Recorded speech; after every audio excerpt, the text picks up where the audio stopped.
What if human history actually began with a sinful union between celestial entities and human beings, creating brutal giants that dominated the earth? Did you know this forbidden ancient manuscript reveals an anomalous rule? The time frame for the man and the woman to step foot into the Garden of Eden was completely disproportionate. Why have the ruling authorities hidden the secret that Adam only needed 40 days, while Eve had to wait up to 80 days to pass through the gates of Eden for thousands of years? What truth in this book was so terrifying that the clergy hastily struck its name from the mainstream biblical canon? Could it be because it dared to expose a perfect timeline calendar, along with the rise of the demon lord Mastema? Welcome to the declassified file of the banned Book of Jubilees, Fallen Angels, and the Eden Secret by Kyros Codex. Recorded in the form of a revelation passed directly from an angel to Moses on the peak of Mount Sinai, the Book of Jubilees is not only a detailed chronicle dividing world history by cycles of weeks and Jubilee years, but also a secret dossier exposing the starkest truths at the dawn of humanity. This book takes us beyond the familiar pages of the Book of Genesis to reach the world of the fallen watchers, the harsh laws of the Garden of Eden, and the spiritual warfare against the evil forces of the Demon Prince Mastema. Brace yourself, because what you are about to discover will overturn your entire conventional understanding of biblical history. What is the Book of Jubilees? If a book recounts history from the time of Adam to Moses, set against the backdrop of Mount Sinai, supposedly passed down through the words of an angel, and then many Hebrew copies of it appear among the Dead Sea Scrolls at Qumran, are we holding a medieval legend or a genuine document from the ancient Jewish world? The answer makes the story much more fascinating. The Book of Jubilees, often called Jubilees, sometimes known as Little Genesis or Lesser Genesis, is an ancient Jewish work belonging to the Second Temple period, which is the era lasting from about the end of the 6th century before Christ to the 1st century after Christ. Modern scholars, based on Hebrew linguistic analysis, ideological structure, and especially comparisons with the manuscripts found in the Dead Sea Scrolls at Qumran, typically place the formation of the Book of Jubilees around the 2nd century before Christ, with more detailed studies narrowing it down to the period of about 160 to 150 before Christ, which is the period immediately following the Maccabean crisis and before the Hasmonean dynasty consolidated religious power in Jerusalem. This dating is not only based on the late biblical Hebrew linguistic style blended with features of Second Temple Hebrew, but also on the theological content of the work. Jubilees clearly reflects a context in which the Torah law was being fiercely debated, especially issues related to the liturgical calendar, the Sabbath ritual purity, and the right to interpret Scripture belonging to the priestly class. Many scholars believe the work bears the imprint of a community with a priestly tendency, possibly closely related to pre-Qumran groups, or the very ideological environment that led to the later Qumran community. That means Jubilees did not appear in a historical vacuum, but during an extremely tense phase of Second Temple Judaism, when religious identity and the authority to interpret Scripture were being heavily reshaped. Jerusalem during this period was still the absolute religious center of the Jewish people, not only symbolically but also politically and ritually. The Second Temple, rebuilt after the Babylonian exile, continued to be the site of daily sacrificial rituals, major pilgrimage festivals like Passover, Shavuot, and Sukkot, as well as purification rites related to community life. However, control over the temple and the interpretation of the Torah were not a unified system.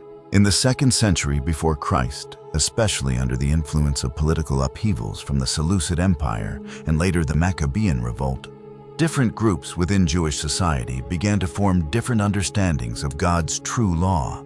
The priestly elite, the scribes, apocalyptic groups, and separatist communities like the Qumran group all participated in a vast debate over how the Torah should be read, applied, and protected in actual life. In that context, Jubilees is not merely a retelling of Genesis, but a systematic theological statement. It attempts to establish that the history of Israel is not a disconnected series of events, but a predetermined order from creation, coordinated by sacred cycles of time and protected by an immutable system of laws.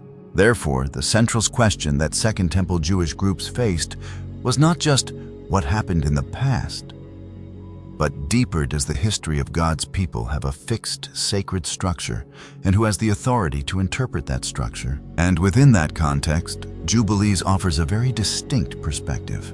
The book still recounts the familiar stories in Genesis and the early part of Exodus, but not as a verbatim copy of the Book of Genesis. Instead, the author rearranges the entire narrative according to a new order. He does not just tell the story simply, but expands it with many additional details to clarify the context and meaning of each event. He places each incident into specific timestamps, as if building a timeline that can be followed from beginning to end. At the same time, he actively explains and fills in the gaps that the Book of Genesis does not explicitly mention, helping the reader understand the storyline more seamlessly. More importantly, he links major figures in biblical history such as Adam, Noah, Abraham, Isaac, Jacob, and Moses into a unified system in which all events are arranged according to calculated time cycles and a clear order. And it is precisely here that the name Jubilees begins to become important. A book retold from Mount Sinai, Moses, as we know from the Bible, was the one chosen by God to lead the people of Israel and issue the covenant law. He is a foundational figure in the entire Exodus narrative, associated with the journey of leading a nation out of slavery, crossing the desert, and receiving the law on Mount Sinai, where he became the mediator of the covenant between God and his people. In the narrative frame of the Book of Jubilees, this very Moses appears in a highly familiar setting. He is standing on Mount Sinai. But in this text, the story does not stop at Moses receiving the commandments. Instead, he is placed into an even greater role, the receiver of the entire history of the world. According to Jubilees, what Moses receives is not just the law, but a direct revelation transmitted through an angel in which the entire flow from creation, the first generations of humanity, all the way to the history of Israel, is unfolded before his eyes. This turns Moses not only into the lawgiver of Israel, but also into the sole witness of the created order and the divine plan shaped from the very beginning. And the angel of the presence spoke to Moses, "I will declare to you from the day of creation until the day the law was given." Jubilees chapter 1 verses 27 through 29. Paraphrased from the traditional Ethiopic text. In that moment, Moses becomes the scribe, while a heavenly entity called the Angel of the Presence becomes the narrator of the entire timeline. It is not just the law, it is not just Exodus, but it is from the beginning of the world. And as the story unfolds, Jubilees goes back to a very specific moment, the first day of creation. According to Jubilees, time is calculated precisely. Day 1, light was created. Day 3, dry land appeared. Day 6, mankind was formed. And here, the text dives straight into a detail that Genesis only mentions briefly. Adam was created and placed in Eden at the end of the 6th day. But Jubilees does not stop there. It adds a very specific layer of time, almost chronicle-like in nature. Adam was brought into Eden on the Yar Tetron, 6th day of the first week of the first year of creation. It is not a vague symbolic image, but rather a timestamp framed within a calendar system. This might sound minor, but in the logic of Jubilees, it is extremely important. Because the author does not just want to say Adam was created, but wants to determine exactly how Adam appeared within the sacred order of time. In this view, Eden is not a space detached from history, but a part of history that was time-stamped right from the beginning. Everything has its place, days, weeks, years, and cycles. And it is precisely this exactness that creates a very special effect. Instead of reading the story as an origin myth, the reader is drawn into a feeling akin to reviewing a record of an event that was arranged according to a cosmic calendar. From here, Jubilees begins to lead us to a deeper question. If Adam was placed into Eden according to such a specific timestamp, Then did the rules regarding time, purity, and order under which he lived already exist from the very first moment of humanity. After that, Jubilees recounts an even more important detail. Adam was not only created, but was also brought into a pre-prepared space. And the Lord brought Adam into the Garden of Eden to guard it and work in it. Jubilees. Chapter 2, verse 8 paraphrased. Here, Eden is not an abstract concept. It is a location with order rules and time. And then the story shifts to a pivotal point, the appearance of Eve and the fall. Jubilees retains the Genesis framework, but places it into a stricter timeline.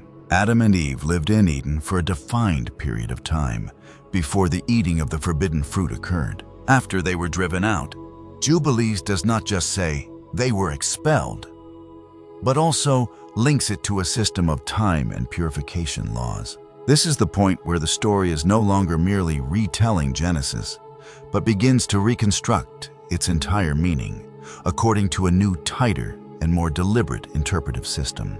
In Jubilees, the detail about Adam and Eve's purification time is not presented as a metaphorical image or a moral symbol.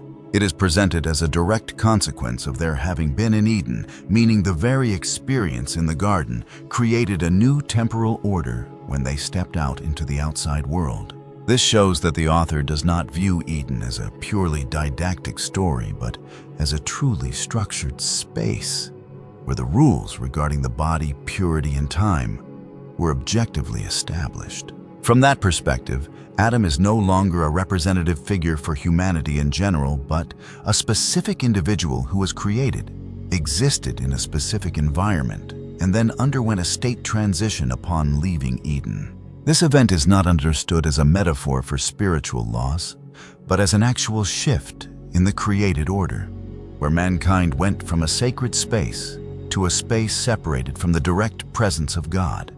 Building on that foundation, the angel in Jubilees continues to present the entire history of humanity to Moses as a continuous series of events in which every phase is placed into a measurable time frame. From Cain and Abel to the time of Noah and the Great Flood, then to Abraham and the covenant, followed by Isaac, Jacob, and finally the Exodus. All are arranged within the same temporal structure based on weeks, years, and Jubilee cycles. This leads to a highly characteristic understanding of history in Jubilees. Instead of viewing the stories in Genesis and Exodus as disconnected traditions, this work merges them into a unified chronicle presented as an angel's narration to Moses on Mount Sinai. In that chronicle, Adam is not a symbol, but a human being at a specific point in time. Eden is not a metaphorical image, but an ordered space. The fall is not an abstract lesson, but an event that occurred in the flow of history. And the entire process from creation to the Exodus is recorded as a structured and measurable sacred dossier. Within that narrative frame, Moses receives a revelation. He is receiving a complete historical record of the world, starting from the moment Adam stepped into Eden until Israel marched out of Egypt. Where did Adam and Eve live before entering Eden? At what point were the angels created? What rules did the first generations of humanity observe? Why are the dates and months in sacred history so important? And what makes certain events in human history become permanent milestones? Jubilees devotes a great deal of energy to these very questions. Why does the book have 50 chapters? The version of Jubilees widely known today consists of 50 chapters covering the story from creation to the time of Moses. But its organization differs from a modern chronicle. The entire history is divided into cycles called Jubilees. One Jubilee corresponds to 49 years or 7 weeks of years. 7 years make up a week of years. 7 weeks of years make up 49 years. After that, a Jubilee cycle is complete. This method of calculation turns history into a structured system. A marriage, a birth, a covenant. An event in Abraham's family or an incident in the history of Israel can all be placed into a specific position within the timeline. For the author of Jubilees, time carries religious significance. It helps determine the festival days. It relates to the Sabbath. It defines the yearly cycles. It connects human history with the order believed to have been established since the time of creation. This is exactly one of the points that makes Jubilees an especially important document for researchers of Second Temple Judaism. The book shows that an ancient Jewish community could view history as a temporal system ordained by God, rather than a randomly occurring sequence of events. The secret of the 364-day calendar. And then we touch upon one of the most prominent features of Jubilees. That is the 364-day calendar. According to the system reflected in Jubilees, a year is organized into 52 complete weeks. 364 days is perfectly divisible by 7. This is not merely a technical choice, but reflects a very ancient way of looking at time. Time is not just for measuring, but for maintaining religious and cosmic order. In the ancient world, there was no international standard for calendars. Every major civilization developed its own system based on astronomical observations and societal needs. The ancient Egyptians used a 365-day calendar divided into 12 months of 30 days, plus 5 extra festival days at the end of the year. This system was very practical for agriculture and administration, but did not perfectly align with the actual solar cycle, so they had to adjust it over time.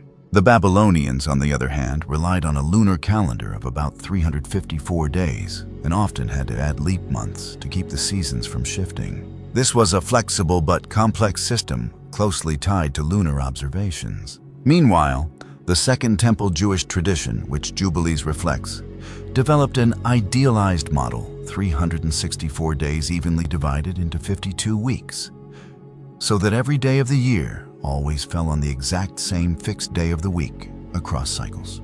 This created a crucial difference. Jubilees was not just concerned with astronomical accuracy, but with the stability of the sacred order, the Sabbath festivals, and the rhythm of religious life would not be disrupted by the phase shifts of the moon or seasons.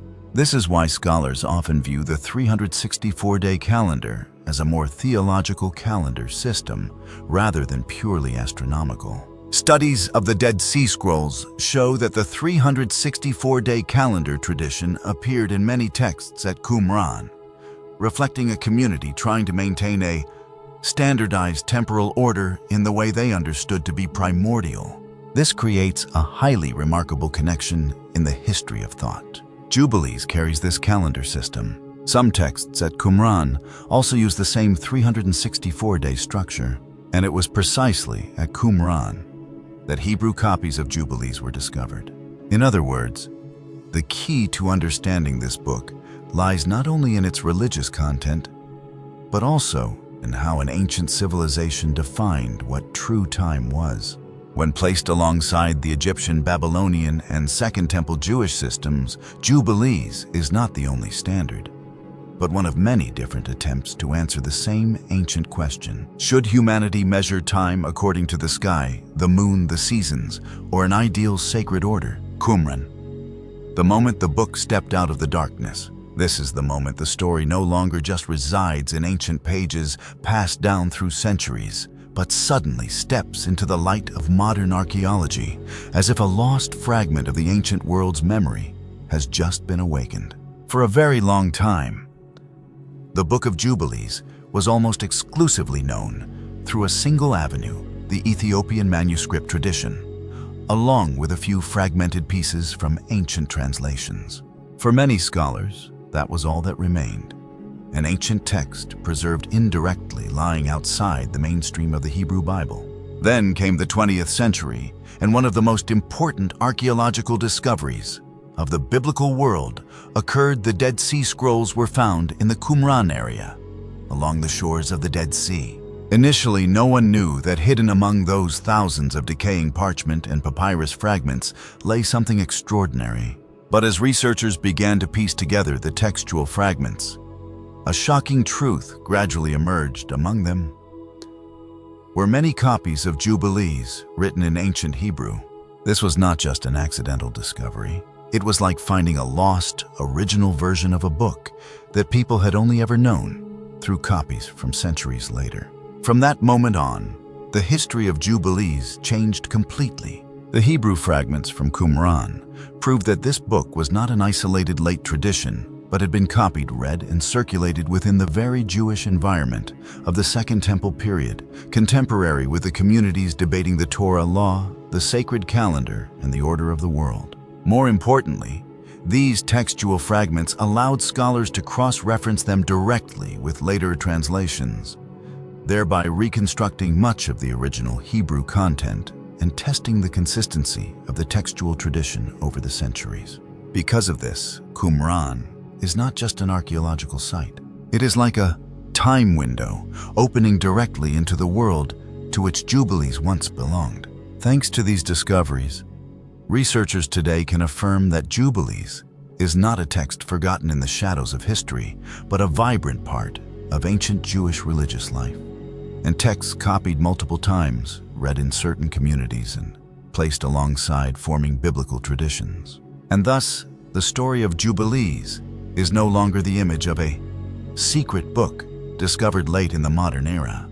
It is the story of a text that once existed publicly in the ancient Jewish world, then gradually fell out of the mainstream tradition, before being rediscovered not by a church, but by decaying pieces of parchment resting silently for over 2,000 years in the Qumran desert. So where is the original version of Jubilees? This is an important question if we want to read the book seriously. The complete text in Hebrew currently does not exist. What remains in Hebrew is primarily the fragments from Qumran. From these fragments, scholars can compare them with older translation traditions to reconstruct the text. Meanwhile, the Ge'ez tradition, which is classical Ethiopic, has preserved a relatively complete text of Jubilees. This is one of the reasons Jubilees still exists in an almost complete form to this day. The Latin versions also retain significant portions, while the Greek tradition of the work is known mainly through surviving traces and quotations. Therefore, when you open an English translation of Jubilees today, you are reading the result of a textual transmission process spanning many languages and centuries.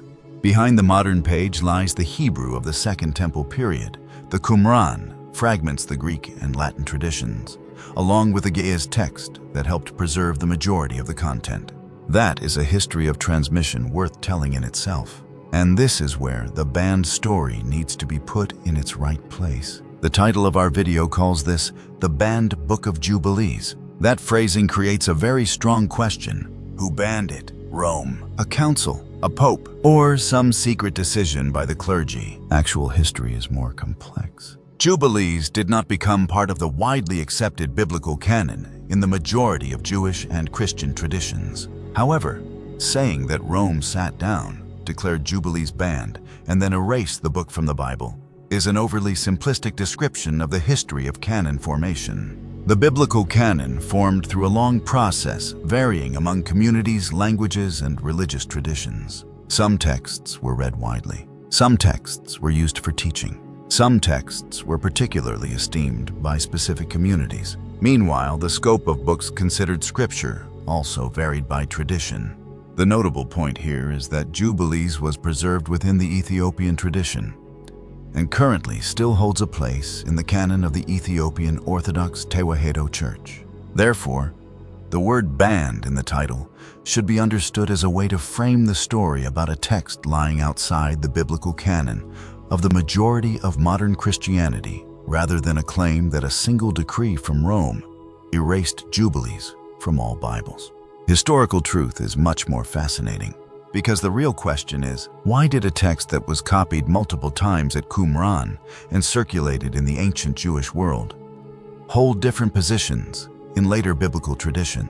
That is the dossier we need to open. So what does Jubilees really want to do with Genesis? This is the most important point of this entire section. Jubilees does not try to retell Genesis in the way a modern writer rewrites an old story. The author is doing something greater. He is reorganizing sacred history. Imagine you are reading Genesis and come across a gap.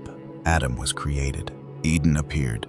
Adam and Eve lived in the garden. Then they were cast out. Genesis provides the core story. Jubilees steps into the gaps between those sentences and asks, what happened before that? How many days had passed? Who was present? When were the angels created? What laws existed before Moses? How did the first generations understand time and the Sabbath? And why were certain events placed exactly into specific timestamps? That is the method of Jubilees. It turns Genesis into a systematic history, and that very method opens the door leading us to the most intriguing part of the book. Because when the author begins to fill in the gaps of Genesis, he also introduces characters and details into the story that many modern readers have never encountered in Genesis. The angels appear with clearer roles. The tradition of the Watcher Angels is placed into a broader historical system. The stories of the fall of celestial entities are connected with the corruption of mankind. And a special character emerges in the role of the adversary to that order, Mastema. From here, Jubilees begins to depart from the simple image of a little Genesis. The book becomes a map of angels, humanity, sin, law, time, and the power of the invisible world. That is exactly where the theme of fallen angels and the Eden secret truly begins. But there is a question that believers will wonder about. If you are a Christian and hear these things, perhaps the first question in your mind will be very practical. Should I read this book? The answer requires a sober attitude. You can read Jubilees as a historical document to understand how some Jews in the Second Temple period interpreted the Torah. You can read it to see the ancient traditions about Adam, Noah, Abraham, the angels, and the sacred calendar. You can place Jubilees alongside Genesis, the Dead Sea Scrolls, 1st Enoch, and other ancient Jewish texts to observe how ideas developed over the centuries. But reading an ancient text and considering that text to hold the same authority as the Bible are two different questions. That is a boundary the reader needs to keep. Jubilees is an extremely valuable source for studying the history of Jewish thought. Qumran proves that it was copied and circulated in the ancient Jewish world. The Hebrew versions help confirm the ancient foundation of the text. The Ge'ez tradition helps preserve almost the entirety of the work. Those facts make Jubilees worth reading. As for viewing it as inspired scripture in the theological sense that depends on the faith tradition to which the reader belongs, this is precisely the reason we need to read it with the Bible on the table and history by our side.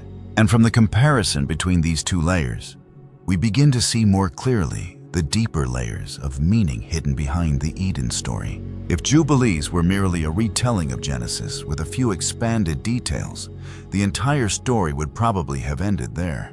But in reality, this work goes much further. Its focus lies in the organization of time as a sacred structure. Parallel to that is the emphasis on law as the foundation governing human life. The concept of purity is also placed centrally not just as a ritual, but as a cosmic principle. Alongside this is the role of the angels, entities, seen as participating directly in communicating and maintaining that order. All these elements are rearranged to show that human history does not operate randomly, but exists within a system shaped from the heavens above. It is this cognitive structure that makes the seemingly disjointed details in the Eden story become systematic links. In Jubilees, no element exists randomly or purely for narrative purposes. Every timestamp, every number, every regulation is placed into a deliberate order, as if all of sacred history is operating according to a set of rules established before mankind even appeared. Time is no longer the vague backdrop of an event, but becomes a theological unit. A day is not just a day, but a part of a cyclical structure that is clearly defined and repeated. The rules relating to purification apply not only to rituals, but are also attached directly to the understanding of the human condition right from the time of origin. Even the image of the angel communicating the words to Moses is not merely a narrative detail, but an intermediary mechanism intended to ensure that all of history is presented according to the correct heavenly order. When these elements are placed together, they no longer stand alone, but begin to form a unified network of meaning. History, law, time, and sacred order merge into a single system in which every part reflects the rest. And within that strict structure, Jubilees leads the reader to one of the most attention-grabbing passages of the entire work. The story of Adam and Eve is not only retold, but also repositioned according to specific timestamps where numbers begin to carry distinct symbolic weight. Adam is placed into a 40-day cycle, while Eve is tied to an 80-day cycle, creating a deliberate distinction between the two primal human experiences. It is noteworthy that these numbers do not appear as auxiliary details, but are integrated into a broader explanatory system regarding purity, the formation of the body, and the sacred order of the world. Exactly at this point, Jubilees begins to establish a connection that is not presented in the same way in the original Genesis, opening up a completely different way of reading the Eden story. The author connects the Eden story with the regulations regarding post-birth purification time. For a modern reader, this might just be an archaic detail. For the author of Jubilees, it becomes a part of a larger system concerning the human body, purity, Eden, and sacred order. And that is precisely the secret we need to examine. Is this really a form of ancient biological code, as modern retellings often describe? Or is Jubilees doing something else, using the story of Adam and Eve to explain the sacred origins of the purification laws that the Jewish community was practicing? The answer lies within the text itself. And as we turn to the next section, the story will take us back to the garden. This time we will look at Eden through the eyes of Jubilees. 40 days for Adam, 80 days for Eve. And behind those two numbers is an ancient system of laws that makes the story of the Garden of Eden completely different from what most of us have ever read in Genesis.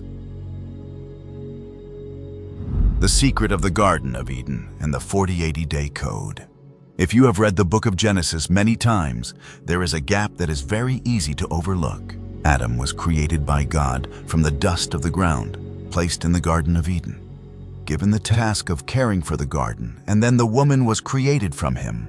The story moves so quickly that the reader almost gets the impression that Adam opened his eyes and found himself standing in Eden. Jubilees breaks that impression apart. The book introduces something that Genesis leaves in silence time. According to Jubilees, Adam was created on the 6th day of the first week, yet he had to pass through a period of 40 days before he was brought into Eden. After that, the woman was created, and the waiting period assigned to her lasted 80 days. These two numbers appear very specifically in the text, and the author immediately connects them with the purification law following childbirth in the Torah. This is the point that makes the story remarkable. Jubilees is doing something far greater than adding a few details to Genesis. The author takes a familiar regulation from the Torah and pulls it backward to a time before Moses, before Israel, before Sinai, and even before the history of the nation of Israel began. To understand the meaning of this detail, we have to slow down and look directly at the structure of Jubilees. Adam's 40 days of waiting. Turn your mind back to the dawn of humanity through the perspective of the Book of Jubilees. Adam has just been formed from a handful of primordial dust. The human body stands complete, yet the gates of Eden remain far beyond him. 40 full days slip through his hands. The Most High allows him to experience the silence of the primordial world beyond the boundary. Only when this cycle of time reaches its full completion does the divine hand lead him through the gates. This delay immediately gives the story an entirely different character. Adam enters Eden carrying a clearly defined role. The moment the gate opens, he steps onto the sacred ground as a servant. He carries the responsibility of cultivating, tending, and guarding the garden. Under the author's vision in Jubilees, Eden reaches far beyond the image of a lush, natural garden. The record portrays Eden as a sacred domain set apart from everything else.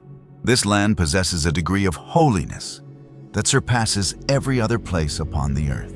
This ancient text binds the Garden of Eden to strict laws concerning purity. It establishes a firm boundary that determines what standards a mortal being must meet before gaining access to sacred space. This striking detail reveals why the author is so intensely focused on the passage of time. The number 40 becomes a purification cycle of vital importance. It marks Adam's transition. He moves from a being newly formed into a state of complete ritual purity, prepared to set foot upon sacred ground. Next, the record turns to the lines describing the woman. And at this very moment, everything sinks into a far stranger layer. Eve's 80 days of waiting. The Book of Genesis recounts the moment when the Most High causes a deep sleep to fall upon Adam. He takes a rib from his side, adds flesh, and forms the woman. Sharing the same physical origin, it is easy to imagine that she would immediately follow Adam through the gate into the sacred domain. Yet the Book of Jubilees takes the story in an entirely different direction. The author has the woman formed from that rib pass through a much longer period of waiting 80 days standing beyond the boundary of Eden. This number lasts twice as long as the man's period. Immediately, the ancient author ties these two periods directly to the purification law following childbirth found in the Book of Leviticus. At this intersection, we need to set aside modern speculation and look closely at the actual structure of the record. Leviticus chapter 12 establishes a defined purification cycle for a mother. When a male child is born, the prescribed period totals 40 days. By contrast, the birth of a female child requires the mother to pass through an 80-day period. Ancient priestly tradition divides those numbers into specific stages. For a male child, the mother enters 7 initial days of purification, followed by 33 days of the period associated with blood. 7 plus 33, a total of 40. For a female child, the first 14 days pass, followed by 66 additional days. 14 plus 66, exactly 80. The Book of Jubilees weaves this quiet numerical correspondence directly into the creation account. This is the central feature that makes Jubilees such a distinctive document. The author uses the Torah itself as the lens through which he rereads the origin of the human being formed from the rib. Regulations that appear later in the history of Israel now emerge as principles reaching back to the beginning of creation. They take root at the very dawn of the universe. The presence of Adam and Eve in this account therefore carries another enormous layer of meaning. The Book of Genesis gives us clues about the origin of humanity. The Book of Jubilees transforms that story into a deeper search for the origin of sacred law itself, Eden and the gate of the sacred domain. This is the shadowed area that forces scholars to examine the text at its roots. If the author of Jubilees were simply repeating Genesis, he could easily have discarded this minor detail. Instead, he deliberately preserves it. He binds Adam to a 40-day cycle, Eve to an 80-day cycle, creating a precise correspondence with the 40-day period following the birth of a male child and the 80-day period following the birth of a female child. The ancient text continues by declaring that when this period has ended, the woman becomes eligible to touch sacred objects and enter the sanctuary. Immediately afterwards, Jubilees delivers a crucial declaration: Eden possesses the highest degree of holiness. Every tree growing within that garden radiates sacredness. At this moment, the very image of the Garden of Eden changes completely. It sheds the appearance of a beautiful natural forest. Through the lens of Jubilees, Eden emerges as a primordial temple, a clearly separated domain, a place governed by strict regulations, a boundary controlling the access of mortal beings. Dr. Michael Siegel, one of the leading scholars specializing in the Book of Jubilees, has argued that the ancient author integrates the Garden of Eden with the imagery of the Holy of Holies. That land demands a state of complete ritual purity. At the same time, scholars specializing in the Hebrew Bible have pointed to another striking detail. The language describing Adam's work in Eden closely corresponds with vocabulary later associated with priests serving in the temple. The responsibility to till and keep carries implications connected with sacred service. Adam is presented as the first priest overseeing the supreme sacred domain. This truth helps explain why the author pulls the purification law all the way back to the dawn of creation. Within the Torah, anyone carrying a state of ritual impurity faces restrictions concerning contact with sacred objects. That person remains outside the sanctuary until the prescribed period has been completed. The author of Jubilees takes this principle and applies it directly to the Garden of Eden. Adam waits. Eve carries the longer period. Only after the purification cycle has been completed does the hand from above lead them into the sacred land. Professor James Kugel, a scholar of ancient Jewish texts, has regarded this as a powerful piece of evidence for the ambition of Jubilees. The book presents sacred law as something rooted in the moment of cosmic creation, and now 40 and 80 shed their appearance as strange isolated numbers. They become two powerful keys opening the gates of Eden: the nature of purification and the state of uncleanness. At this intersection, we need to proceed with great care. The word unclean within Torah law carries a deeper meaning than the ordinary ideas of evil or dirty. It stands apart from assigning moral guilt to a woman who has just given birth. The historical tradition separates childbirth from the idea of moral failure.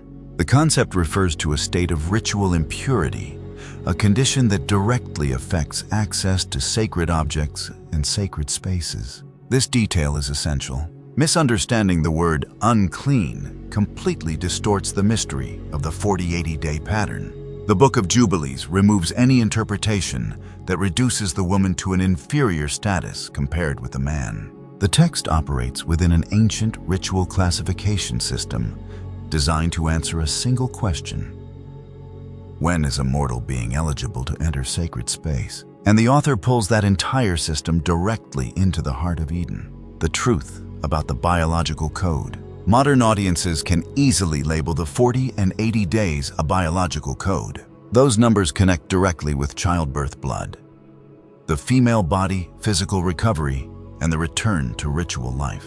Yet Jubilees presents itself as a theological and sacred text rather than a medical textbook. The author offers no theory of hormones. The text contains no modern anatomical framework. Modern microbiology has no place within its conceptual world. The modern concept of postpartum recovery belongs to a completely different intellectual era. So what force is actually shaping this history? There is a striking ancient pattern. Ancient Jewish communities recognized childbirth as a distinct period within a woman's life. Priestly tradition marked that period. They counted the days. They divided the period into stages, and they connected it directly with the return to ritual worship. Jubilees then performs a dramatic reversal. The author presents this rule as something reaching back to Adam and Eve. He places it inside Eden. He roots it in the very moment of cosmic creation. Therefore, if we use the phrase biological code in this record, we need to understand it through one specific lens: the ancient connection between the mortal body, the purification cycle, and the strict order of sacred space. The real reason behind Eve's number 80. Now we step directly into the most difficult boundary in this entire record. What binds Adam to the 40-day cycle? What causes Eve to pass through the full 80 days? Why does the purification period associated with the birth of a female child last twice as long as the period associated with the birth of a male child? The Book of Leviticus establishes the law with precision, yet the text leaves the deeper reason behind those numbers unexplained. The Book of Jubilees steps into that silent space. The author turns the Genesis record inside out. He examines each primordial moment. The record places Adam's formation within the first week of the creation cycle. Eve emerges from the invisible realm within the second week. The difference between their moments of creation directly shapes their periods of waiting. Adam spends 40 days. Eve enters an 80-day period. Later, these two numbers become the enduring framework for the childbirth purification law. A mother gives birth to a male child, and Adam's cycle is repeated. She gives birth to a female child, and Eve's cycle begins. The author of Jubilees performs a remarkable reversal. He takes the childbirth purification law of Leviticus and places it directly inside the creation story of Adam and Eve. This action transforms the Genesis narrative into an explanation of the roots of the entire Torah system. The law reaches beyond Sinai. Its roots extend to the moment of cosmic creation, the end of Genesis as a simple account. This perspective forces us to treat Jubilees as an independent document with substantial weight. Genesis records that the Most High created humanity.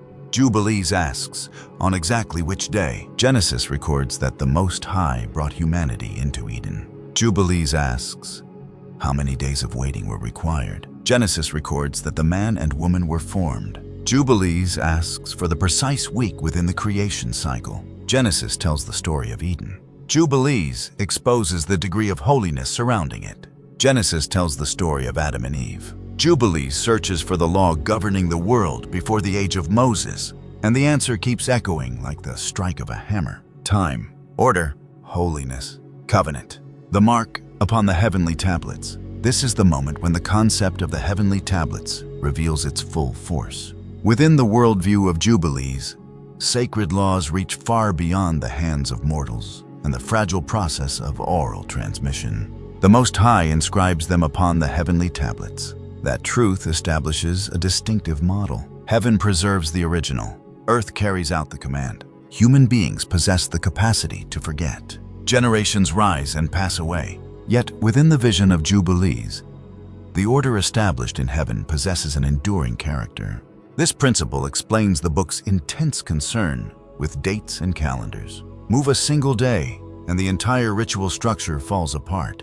Break the ritual order, and the sequence of worship loses its sacred function. Once worship falls out of alignment, humanity steps away from the cosmic order. This idea runs throughout Jubilees. Our Sleep Codex system has examined this issue in depth through the record of the cosmic clock and the bloody struggle surrounding the sacred calendar. For that reason, the 40 and 80 days refuse to stand as isolated details. They function as essential gears within the machinery of sacred time. The gates of Eden open only when the cosmic clock strikes its appointed hour. The Forbidden Union and the Era of Giants. If the previous section allowed us to see the gates of Eden, then this section forces us to look to the other side of the gates. Because after Adam and Eve left the garden, the issue was no longer about humans stepping into the holy place. Another boundary began to be broken. This time, it was not humans stepping into the heavenly realm, but rather entities belonging to the heavenly realm, stepping down into the human world. The Book of Genesis only devotes a few brief sentences to that event. The sons of God saw the daughters of men. They took those women as their wives. The Nephilim appeared on the earth. Then, just a few lines later, the story plunges straight into the wickedness of humanity and the Great Flood. Genesis does not explain who the sons of God were. It does not tell where they came down from. It does not say what they did.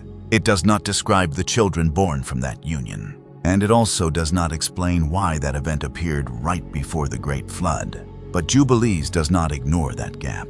And when we place Jubilees next to 1st Enoch, an ancient tradition suddenly emerges with outlines so clear that it is very difficult to view it merely as a standalone story.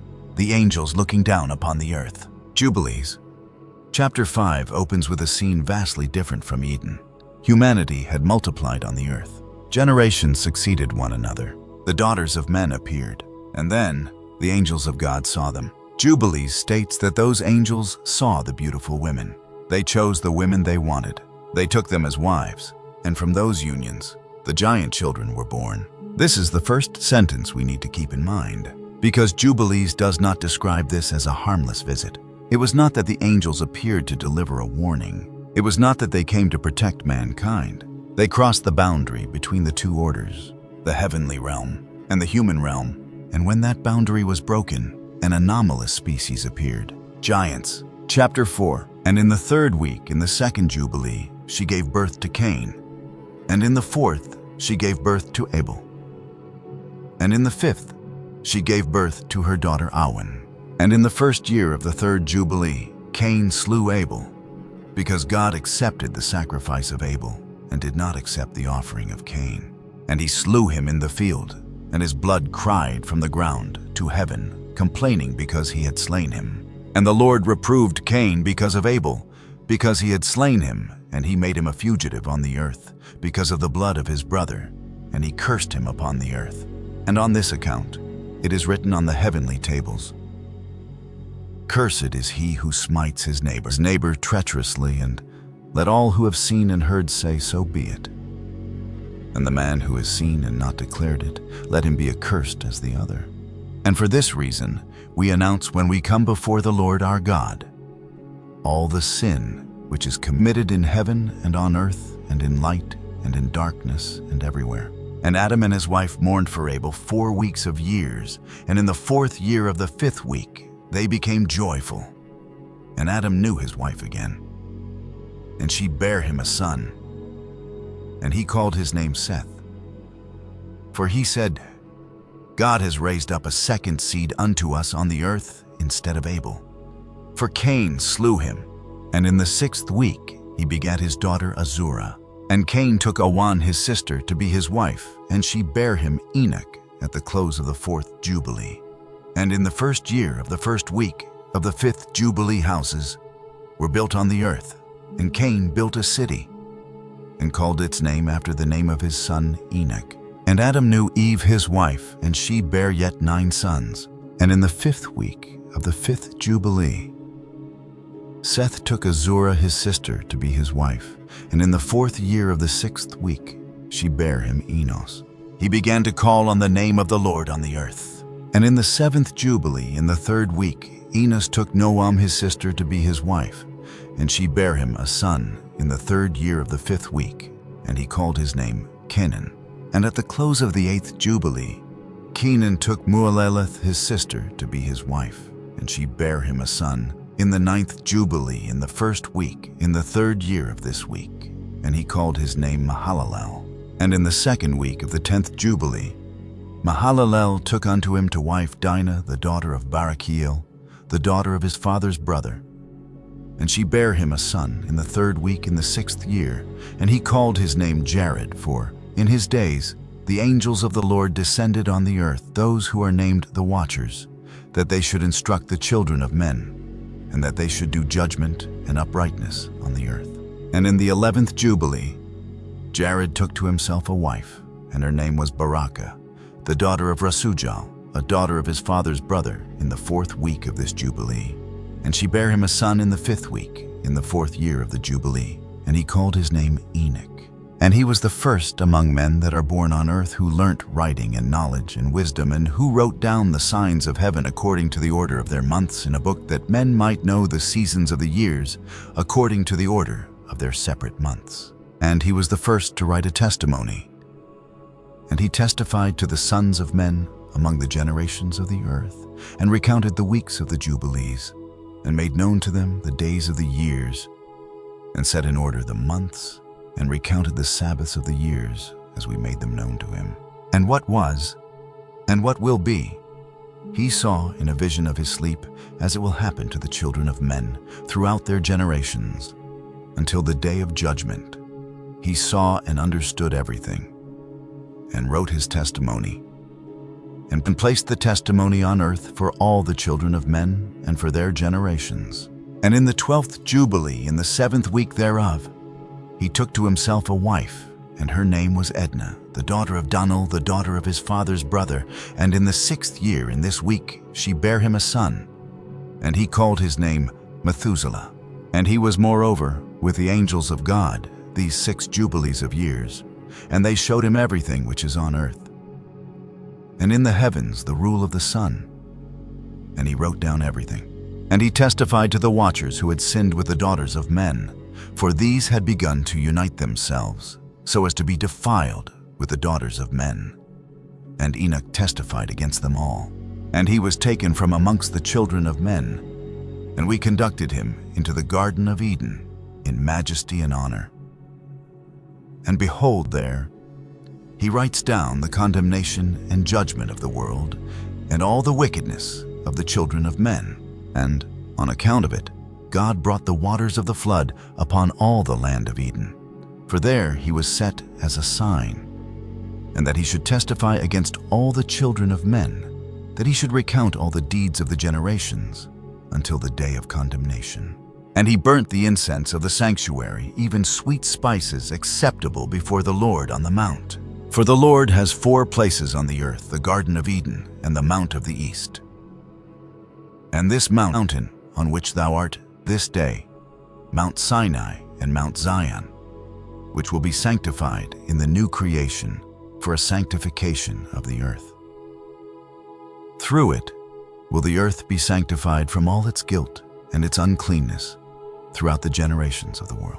And in the 14th Jubilee, Methuselah took unto himself a wife, Edna, the daughter of Azriel, the daughter of his father's brother, in the 3rd week, in the 1st year of this week. And he begat a son, and called his name Lamech. And in the 15th Jubilee, in the 3rd week, Lamech took to himself a wife, and her name was Betnos, the daughter of Barachiel, the daughter of his father's brother.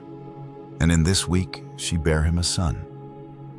And he called his name Noah, saying, This one will comfort me for my trouble, and all my work, and for the ground which the Lord hath cursed. And at the close of the 19th Jubilee, in the 7th week, in the 6th year thereof, Adam died. and all his sons buried him in the land of his creation, and he was the first to be buried in the earth. And he lacked 70 years of 1,000 years. For 1,000 years are as one day in the testimony of the heavens, and therefore was it written concerning the tree of knowledge, on the day that ye eat thereof, ye shall die. For this reason he did not complete the years of this day, for he died during it. At the close of this jubilee, Cain was killed after him in the same year. For his house fell upon him, and he died in the midst of his house, and he was killed by its stones. For with a stone he had killed Abel, and by a stone was he killed in righteous judgment. For this reason it was ordained on the heavenly tablets, with the instrument with which a man kills his neighbor, with the same shall he be killed. After the manner that he wounded him, in like manner shall they deal with him. And in the 25th Jubilee, Noah took to himself a wife, and her name was Emzerah, the daughter of Rachel, the daughter of his father's brother, in the 1st year, in the 5th week, and in the 3rd year thereof. She bare him in the 5th year thereof. She bare him Ham, and in the 1st year, in the 6th week, she bare him Japheth. Chapter 5.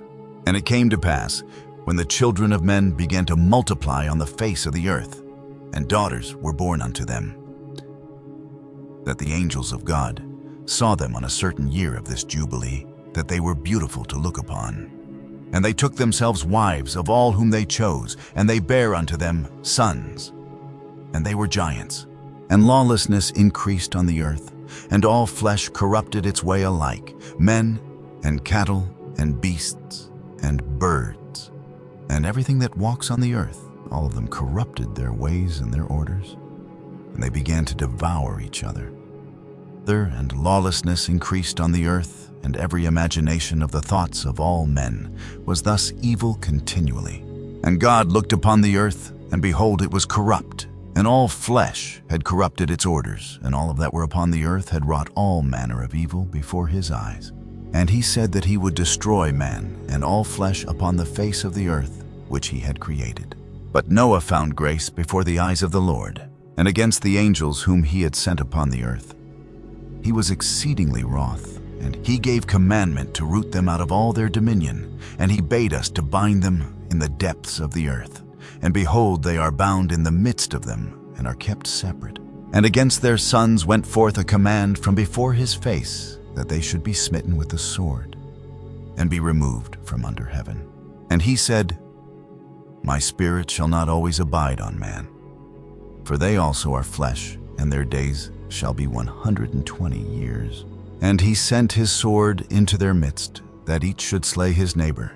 And they began to slay each other, till they all fell by the sword, and were destroyed from the earth.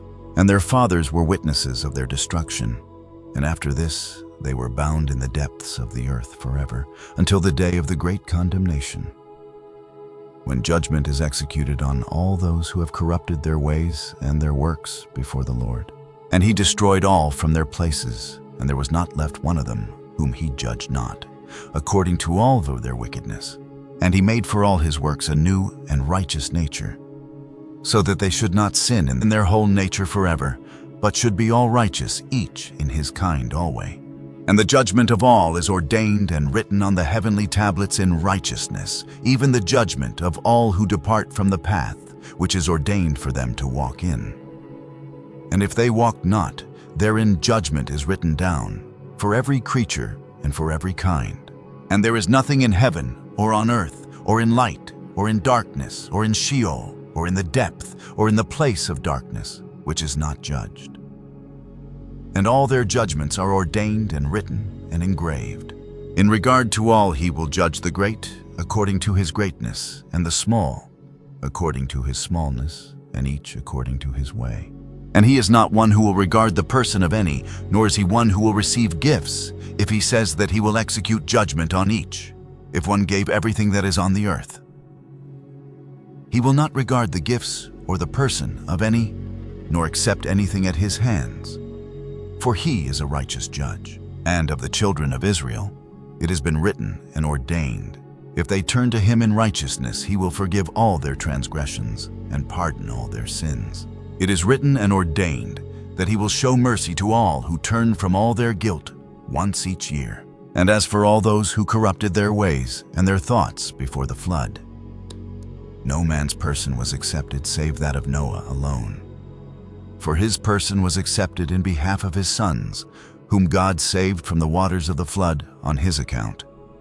For his heart was righteous in all his ways, according as it was commanded regarding him. And he had not departed from aught that was ordained for him. And the Lord said that he would destroy everything which was upon the earth, both men and cattle and beasts and fowls of the air, and that which moveth on the earth. And he commanded Noah to make him an ark, that he might save himself from the waters of the flood. And Noah made the ark in all respects, as he commanded him, in the 27th Jubilee of years, in the 5th week, in the 5th year, on the new moon of the 1st month. And he entered in the 6th year thereof, in the 2nd month, on the new moon of the 2nd month, till the 16th. And he entered, and all that we brought to him into the ark, and the Lord closed it from without, on the 17th evening. And the Lord opened 7 floodgates of heaven, and the mouths of their fountains, of the great deep 7 mouths in number. And the floodgates began to pour down water from the heaven 40 days and 40 nights. And the fountains of the deep also sent up waters, until the whole world was full of water. And the waters increased upon the earth. 15 cubits did the waters rise above all the high mountains. And the ark was lift up above the earth, and it moved upon the face of the waters. And the water prevailed on the face of the earth 5 months 150 days. And the ark went and rested on the top of Lubar, one of the mountains of Ararat.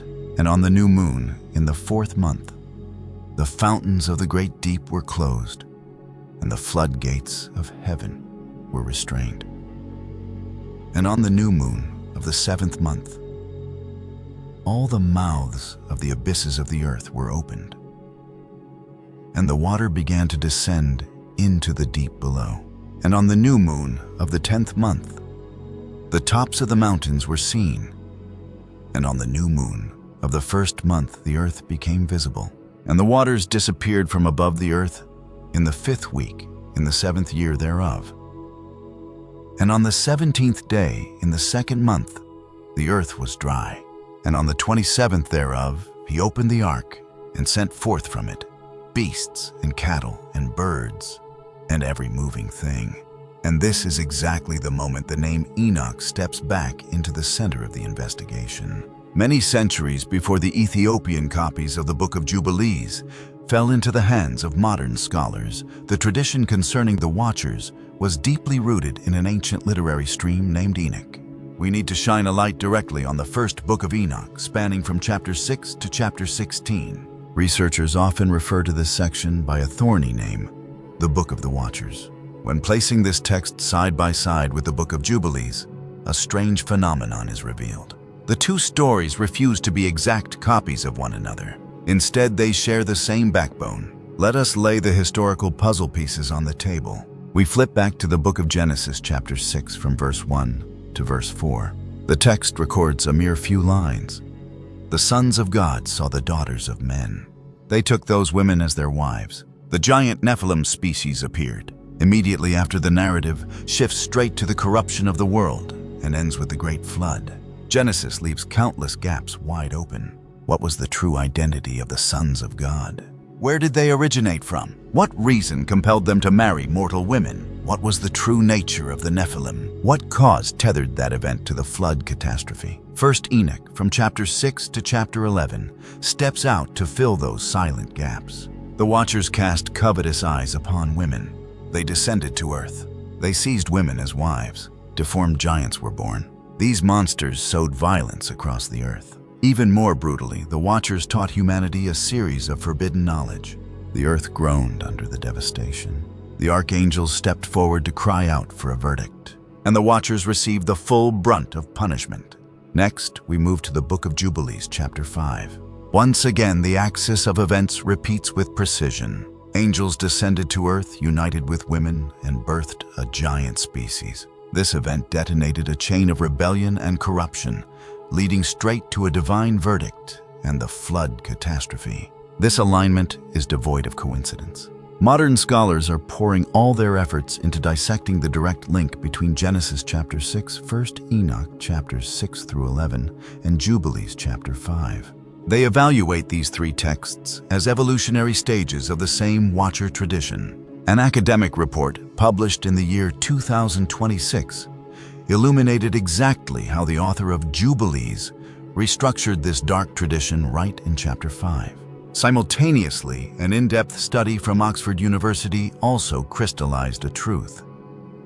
The Enochic tradition sharply depicts angels descending to earth, birthing giants, and igniting the flood catastrophe.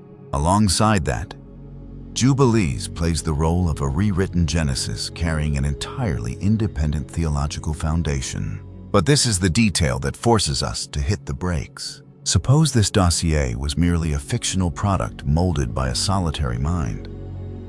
What reason makes it continually present in a series of ancient manuscripts belonging to the same Jewish world? Qumran, when legends leave physical traces. For a long time, modern people could only look at surviving texts and debate, how old are they really? Then Qumran appeared.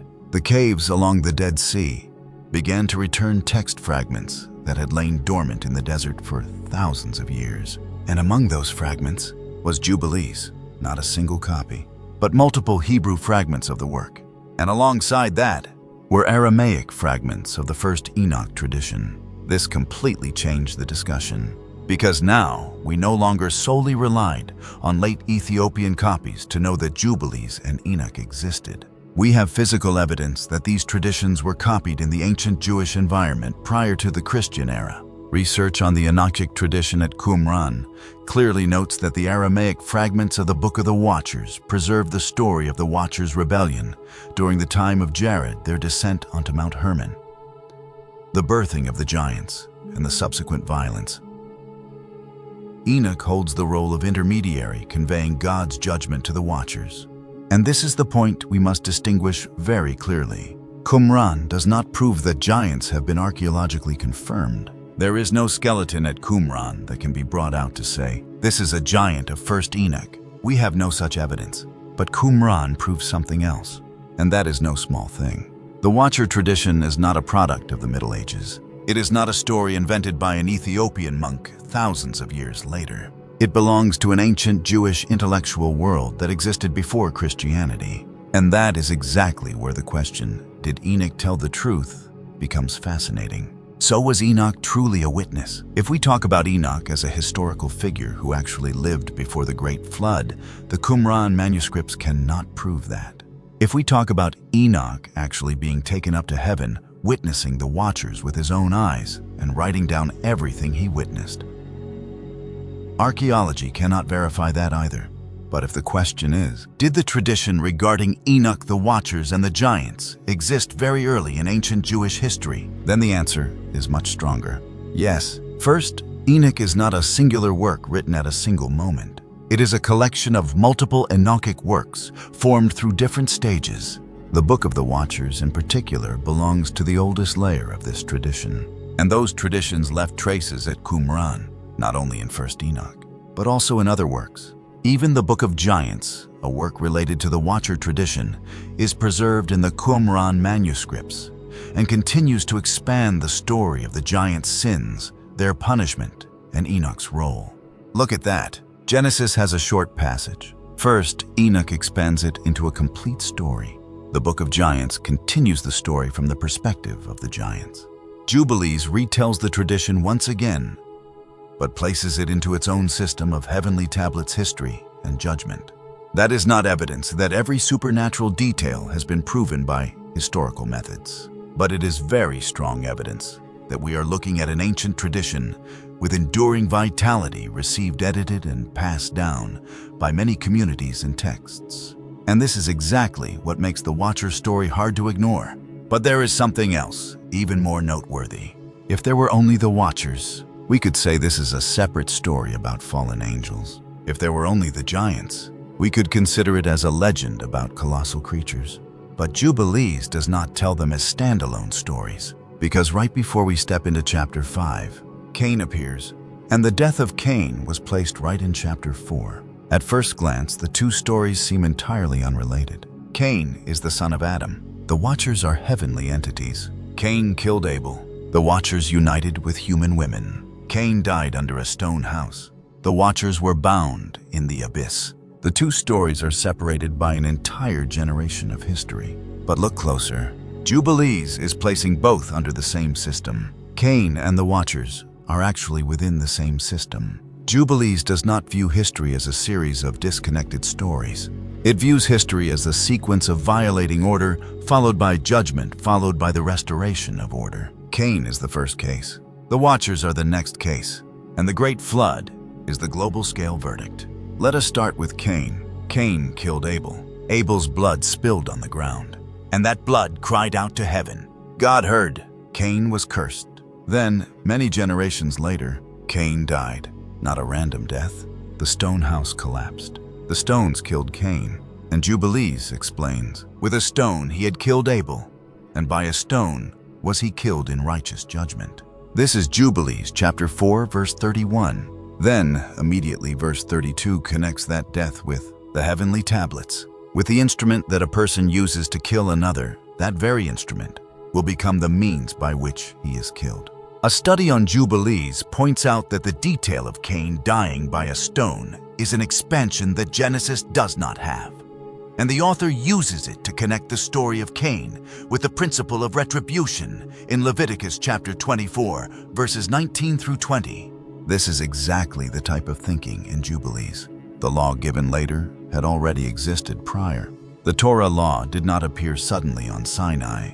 It had already been written in heaven. Cain did not know Leviticus, but Cain was still judged according to a principle that Jubilees claims already existed on the heavenly tablets. This is an extremely important point. Now moving to Jubilees chapter 5. The Watchers were sent down by God, but they did not keep their station. They saw the daughters of men. They took women as wives. The giants were born. Then lawlessness increased. All flesh corrupted its way, meaning the issue did not solely lie in a sexual act.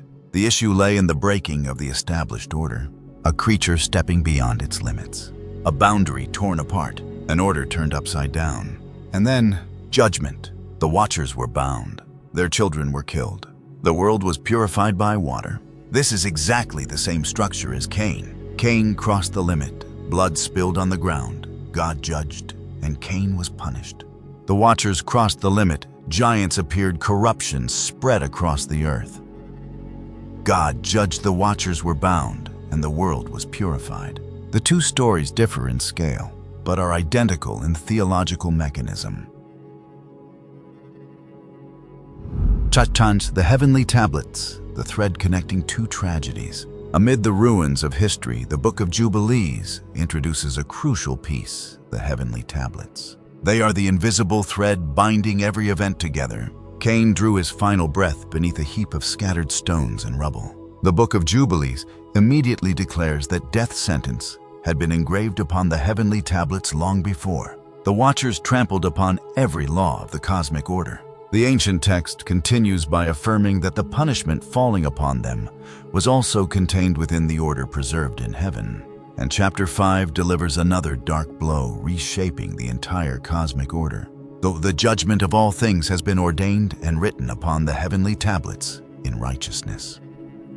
Stop for a moment at the word all.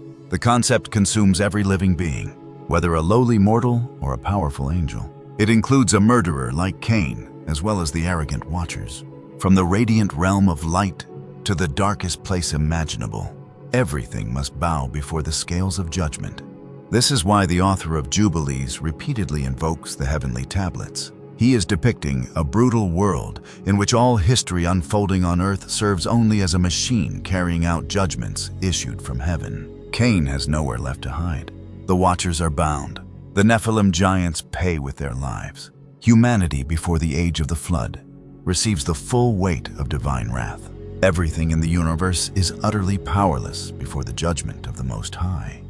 The blood of Cain and the corruption of the Watchers. We must use a sharp mind to dissect these two brutal stains down to their very core. Human history suffers two bloody catastrophes, sharing the same root of sin while differing completely in scale. Cain raises his hand and takes the life of a single individual.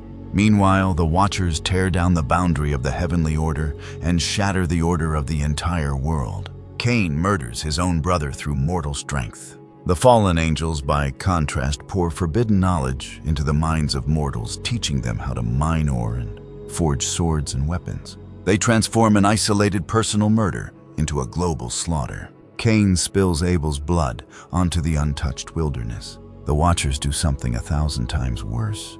They sow the seeds of corruption deep into the roots of all creation. The hybrid Nephilim race rises up, rampages everywhere, and devours every source of food.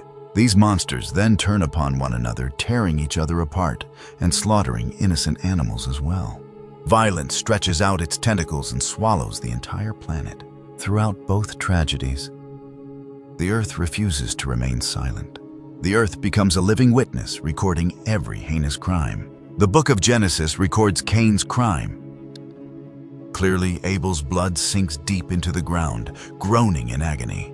That blood cries out for justice, creating a sound that echoes all the way to the throne of the Most High.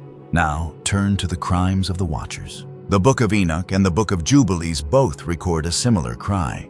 The earth is defiled, drowning in corruption and impurity.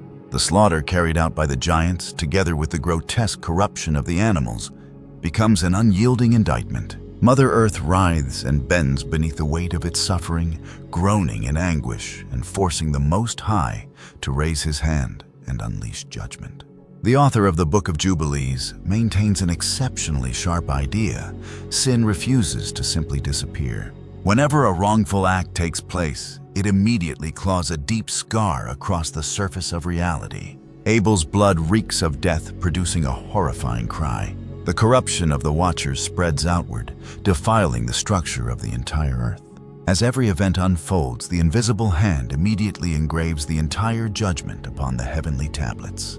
Mortals possess the privilege of forgetting. Generation after generation grows old, closes its eyes, and dissolves into dust. The guilty imagine that the passage of time will erase every trace. But the record preserved in heaven endures forever.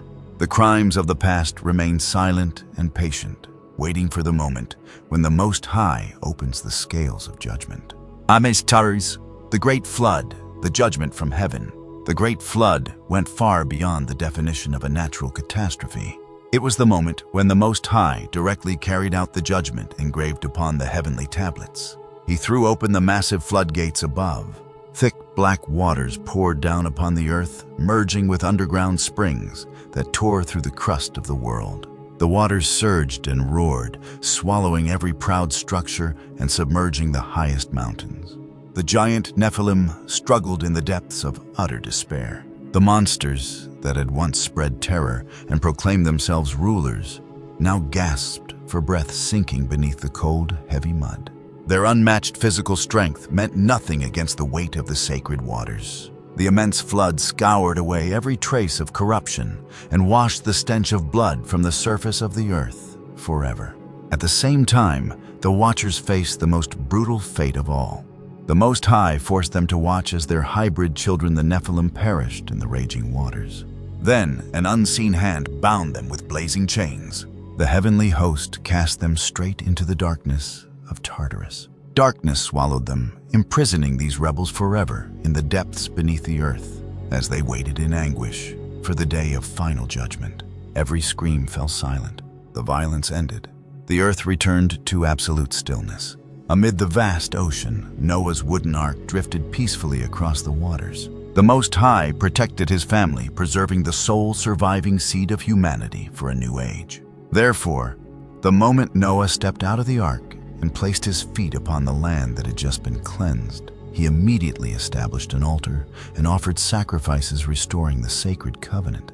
The Most High issued a stern command, the absolute prohibition against consuming the blood of animals, cutting off the opportunity for the roots of violence to emerge once again. Beyond that, Noah restored the original order of worship.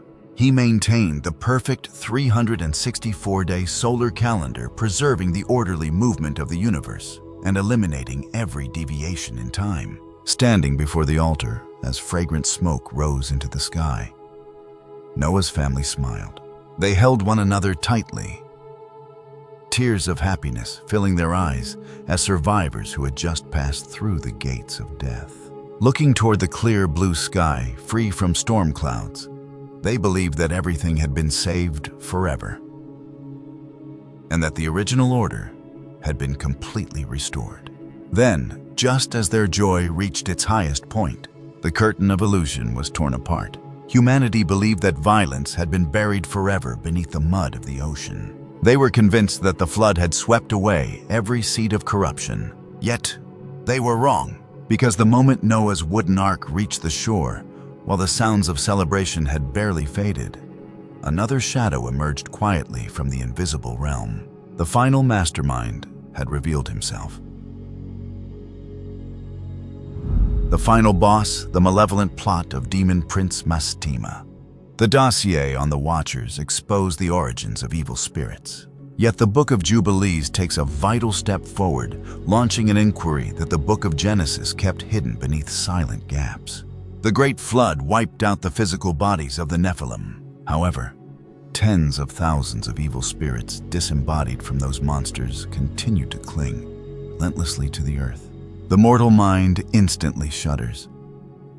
What force holds the power to manipulate them? And if these invisible entities still have more than enough power to tempt deceived disease and drag humanity away from the Most High, why does the universe tolerate their continued rampage? Right at this dark intersection, a powerful figure steps into the light. His name is Mastema. The Book of Jubilees calls him by a chilling title, Prince Mastema, Demon Prince Mastema. At numerous pivotal points, the ancient text connects him directly with the title of Satan. Modern academic researchers evaluate this figure as an extremely important evolutionary milestone, fully shaping the concept of Satan in Second Temple Jewish theology. Mastema completely rejects the status of an anonymous evil spirit. The name Mastema originates directly from an ancient Hebrew root bearing the meaning of animosity, hostility, and the sower of enmity. He is absent from traditional biblical texts, yet maintains absolute dominance over the Qumran's secret archive, the Dead Sea Scrolls, and pseudepigraphal literature. Amidst the shadows of the Second Temple era, his reputation sowed horror far surpassing ordinary evil deities. The reclusive monastic communities in the Qumran caves trembled whenever his name was mentioned. They recorded him in their darkest scrolls, viewing him as the source of all temptation and sin. He held a position on equal footing with the demon lord Belial, acting as the supreme embodiment of all opposition to the light. However, his background contains a thorny truth. He rejects originating from the fallen Watchers of old. The Most High molded him with his own hands from the dawn of the universe, assigning him a distinct role, the tester and judge of humanity. He was born to act as a ruthless instrument of heaven. The Demon Prince's power encompasses both realms, spiritual and physical. His strength far exceeds ordinary physical attacks. He governs the mind. He pulls the strings of greed. Spiritually, his most malevolent tactic is ideological implantation. He lurks in the dark corners of the mortal mind, nurturing doubt, igniting bloody wars, and shattering sacred covenants. He deals a blinding blow to human reason, enticing them to bow down to inanimate idols. He possesses invisible power, directly manipulating the colossal army of evil spirits born from the death of the Nephilim species. Physically, Mastema has more than enough capability to interfere with the laws of nature. History once witnessed him unleashing swarms of pitch-black ravens to rob the seeds of the farmers in earth, forcing them toward starvation. He fans the flames of deadly diseases to sweep across nations. Most terrifying of all, he holds the power of accusation. He strides before the heavenly throne, laying bare every human sin to demand the right to execute the death penalty. History records that it was Mastema who froze Pharaoh's heart, driving the Egyptian empire to dispatch troops in pursuit of the Israelites, all the way to the shores of the Red Sea, plotting to push mortals into the abyss of destruction. He uses human desires as the very weapon to destroy them. The most terrifying aspect lies in the fact that Mastema in the Book of Jubilees never reaches the stature of an equal to the Creator. He rules over darkness, yet permanently operates under the absolute control of the Most High. This very iron law molds Mastema into a distinct entity. He acts as the sworn adversary, the ruthless accuser, and the soul hunter, holding total authority over the demonic horde. Even so, his fangs always encounter boundaries decreed by the heavenly realm. Historical scholars strongly warn, if we view Mastema as an independent evil deity, we shatter the entire highly unique theological structure of the Book of Jubilees. To fully comprehend Mastema's scheme, we must turn back time and stand right at the lingering moment following the Great Flood. Mastema and the invisible demonic army. The Book of Jubilees dossier clearly records that the post-flood world continued to bleed from the aftermath of the ancient rebellion. The Watchers defiled mortal women. The giant Nephilim species took shape. Their flesh crumbled beneath the ocean, but their evil spirits continued to cling to humanity. The Book of Jubilees devotes chapter 10 entirely to decoding this tragedy. Noah saw through the extent of the spiritual devastation wrought by the demonic horde. The patriarch earnestly pleaded with the Most High to intervene and seal them away. This detail carries immense weight. Noah understood very clearly that the sacred waters swept away only one generation, but had by no means resolved the root cause of the catastrophe belonging to the spiritual world. Following the sequence of events, the Most High raised his hand, preparing to bind the entire host of evil spirits. At that exact moment, Mastema strided straight before the throne. He presented a proposal that chilled one to the bone. He asked the Most High to grant him 1/10 of the demonic force. The remaining 9/10 would endure imprisonment in the abyss. His purpose was crystal clear. Those free evil spirits would serve as instruments helping him maintain the brutal test upon the earth, because the seeds of corruption in the human heart remained far too vast. This is the very line separating Mastema from foolish demons in folklore tales. He held an army in his hands, and that army carried a malevolent mission. In-depth research documents on the Book of Jubilees list a series of terrifying titles for this army: evil spirits, unclean spirits, and the powers of Mastema.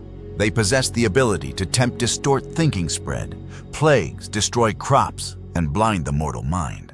Yet despite this, Jubilees drew an imperishable line. Mastema possessed the power of manipulation. However, he remained strictly away from the throne ruling the world.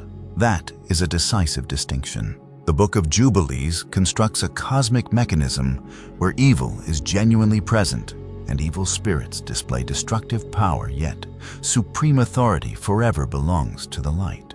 That very iron limitation ignites extreme tension throughout the entire course of history.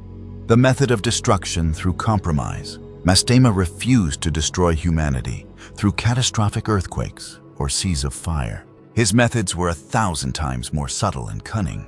The demonic army, under Mastema's command, infiltrated minds, guiding humans to stray from the path of light. In the Jubilees dossier, this demonic horde always pulled the strings behind every fall act of idolatry, illness, and moral decay. Demonology experts emphasize their core roles: tempting, distorting truth, accusing, and blinding human conscience. This strategy completely alters how we face the ancient text. The most dangerous enemy sometimes refuses to manifest in the guise of a hideous monster. It begins with a small choice, a single compromise, a lustful desire, a sweet lie, a ruthless turning away from truth. Mastema manipulated that exact space, and the dossier on the patriarch Abraham will lay bare how this malevolent machine operates. The mental battle with Abraham. Step back and imagine Abraham at that historical moment. He went through countless trials. He abandoned his homeland. He tramped across foreign lands. He experienced innumerable events involving his family wealth and the promise of a great lineage. The Book of Jubilees deeply engraves the truth. Abraham encountered a series of tests, yet he always maintained a faithful heart. Then one day, the lens of history shifted from the earth to the heavenly realm. Chapter 17 records the honoring of Abraham in heaven. The angels praised him for possessing a faithful heart. He loved the Most High. He stood firm as a rock amidst raging storms. At that exact moment, Demon Prince Mastema stepped out to shatter the atmosphere. He launched a venomous challenge. He declared that Abraham loved his son Isaac above all else. Mastema dropped a provocation. Demand that Abraham offer Isaac as a burnt offering to see whether the loyalty of a mortal ultimately carries genuine value or is merely a shell. This is the most classic twist that Jubilees executes compared to Genesis. Genesis records that the Most High directly tested Abraham. On the contrary, the Book of Jubilees assigns the role of the instigator of this brutal psychological blow to Mastema. This structure bears the undeniable shadow of the Book of Job. In the Book of Job, the figure of Satan plays the role of the accuser questioning human loyalty. In the Book of Jubilees, Mastema reenacts that exact role. He stared at a person standing at the peak of morality and dealt a fatal question. Can that loyalty endure when the price to be paid cuts deep into the very core of one's soul? Scholars clearly grasp the similarity between this scene and the beginning of the Book of Job. Jubilees borrows the classic model of ancient Jewish literature, an adversary figure standing before the throne, igniting a tearful test. This leverage elevates Mastema, transforming him from a faint shadow into the most ruthless soul hunter in the universe. He embodies the scale measuring the faithfulness of humanity. The deep objective of the devil. Examine closely the purpose behind Mastema's move. He paid no mind to whether Abraham possessed vast wealth or sank into poverty. He disregarded earthly fame or power. His spear aimed straight at the softest spot which living being reigned in the sole position in Abraham's heart, Isaac, or the Most High. This detail pushes the story to a chilling level. For Isaac rejected the status of a stranger. Isaac embodied the divine promise. The boy was the crystallization of weary waiting. He was the future seed carrying on the family lineage. If Abraham had to make a choice between his flesh and blood and a command from heaven where lay the ultimate limit of obedience, Jubilees molded this trial into a life-or-death court case in heaven. And Abraham had to use the very act of raising his knife as the answer. History honors the event of the Akedah, the binding of Isaac. Abraham obeyed. He led his son up the mountain peak. He arranged the wood upon the altar. He wielded the sharp knife. Right at that razor-thin moment between life and death, an angel appeared to stay his hand. Mastema suffered a disastrous defeat. Jubilees records clearly that the demon prince endured humiliating disgrace when a mortal stepped through the brutal test. Scholars view this as ironclad evidence. Mastema stands fully revealed as a malevolent opponent of loyalty. Yet his power forever bows before the supreme light. The attack with the Black Ravens. Even so, Abraham was by no means the sole victim. Before his era, Jubilees laid bare Mastema's tactics of manipulating mortal life through an intensely practical battle. The war for food. Chapter 11 opens a dark scene in Ur. Mastema unleashed swarms of pitch-black ravens diving upon the fields of the patriarch Terah. They devoured the seeds the moment farmers sowed them into the ground. This devastation forced the land to become barren. The text describes humans struggling and wrestling in vain, merely to retain a small handful of wheat.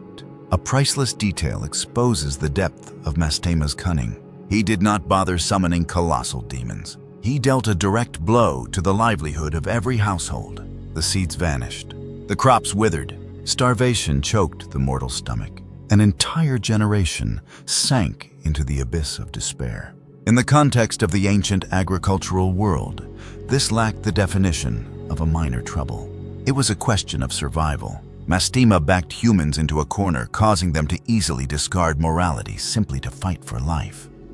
The pursuit from Abraham to Moses. Drifting toward the final part of the Book of Jubilees, the shadow of Mastema continued to haunt the era of Moses. In chapter 48, Jubilees recounts a bizarre incident. As Moses brought his family back to Egypt, a dark entity ambushed him right at the lodging place, plotting to take the prophet's life. The Book of Exodus leaves a gap regarding the attacker's identity, but Jubilees points the finger directly. The culprit was Mastema. Fortunately, an angel appeared in time to rescue Moses from the devil's clutches. Next, as the host of Israel fled the kingdom of Egypt, Mastema continued to shift forms. Initially, he suffered being tightly bound, his power frozen. However, at the decisive moment, he regained freedom to fuel the fury of the Egyptian cavalry. He manipulated Pharaoh's mind, inciting the chariot army to pursue the Israelites all the way to the Red Sea, plotting to push mortals into the pit of destruction. He used human desire as the very weapon to destroy them. Once again, Jubilees maintained the iron principle established since chapter 10. Mastema held power, but that power carried a strict boundary. He had more than enough capability to pull the strings of history, tempt accuse command troops, and push humans into fatal decisions. But forever, he knelt beneath the authority of the Most High. The nature of evil after the Great Flood. If we piece together all the historical fragments, we behold a grand picture. Mastema arose from the ashes of the Great Flood. He took over the Dark Throne after the Watchers received their sentence. He commanded the invisible demonic army. He drained mortal strength, destroyed crops, tempted reason, and placed Abraham's loyalty upon the balance of death. He stalked Moses and drove the Egyptian army to the gates of death. Throughout that bleeding timeline, he always operated inside the iron cage forged by heaven. That is why scholars evaluate Mastema as a great theological innovation. He absolved the Most High from the role of initiating evil. The Book of Jubilees removed perplexing actions from heaven, transferring that antagonistic role to the Demon Prince. The story of Abraham testing his son is the most vivid proof. Thanks to Mastema, the divine order maintained absolute purity, while evil gained a concrete face for humanity to confront. If you merely view Jubilees as a demon story for entertainment, you discard the deepest layer of meaning. Mastema represents a cunning form of power. He turned human weakness into a knife, stabbing back at them. The Watchers decoded the origin of the fall. The giant Nephilim explained the presence of evil spirits. And Mastema, he answered the question, who continues to operate this machine of sin after the Great Flood washed the world clean? And if the ancient author truly wanted us to see through Mastema's heart, the most terrifying inquiry is aiming straight at us. Mastema once tested Abraham. He once ambushed Moses. He once manipulated hundreds of mortal generations. If his ultimate goal was to break loyalty, then this psychological game has by no means closed. It extends all the way to tonight, when darkness spills into the room and your faith stands before a choice, where the price to be paid is the taking away of the thing you love most. Will you let go or hold tight to the light? That is the deepest secret lurking behind the name Mastema. Our journey through the forbidden pages of Jubilees has officially come to a close. This ancient manuscript does not merely paint a bizarre picture of fallen angels or the rise of a demon lord named Mastema. It strips bare a strict cosmic order where every shattered sacred boundary must be paid for with ultimate judgment. The Watchers left history with a brutal lesson. The greatest power, when deviating from obedience, instantly transforms into a prison trapping its own master. And Mastema, the prince of the underworld, outlines an even sharper truth for humanity. The true battle has never been blood and steel clashes with colossal monsters in the physical world. The most ferocious battlefield always lies silently right inside the chest of each and every one of us. That is where small compromises begin to creep in. It is where doubt sprouts and loyalty is placed upon the scale of death every single day. However deeply engraved, the most important thing that the Book of Jubilees has continuously posted as warning signs throughout its chapters. No matter how cunning the darkness may be, no matter how many sophisticated traps Mastema may lay, he must forever kneel beneath the absolute authority of the Most High. The invisible world may be riddled with forces beyond mortal comprehension, but absolutely no force lies outside the ruling embrace of God. That very solid truth is the anchor keeping our souls from being swept away amidst the storm. Faith does not help us evade the brutal tests of life, but it is the guarantee ensuring we never have to face the darkness alone. Tonight, as you slowly close your eyes, leave behind every burden, every scheme, and the struggles of a long day. The darkness out there does not carry the meaning of a threat, but is the soft blanket laid out by the Creator to soothe the exhaustion on your shoulders. Let your mind rest completely, shed all defenses, and sink into the protection of an eternal sacred order. Thank you for sitting back, listening, and joining Sleep Codex on the journey to uncover the deepest hidden corners of biblical history. Goodbye, and I wish my brothers a very deep and peaceful sleep.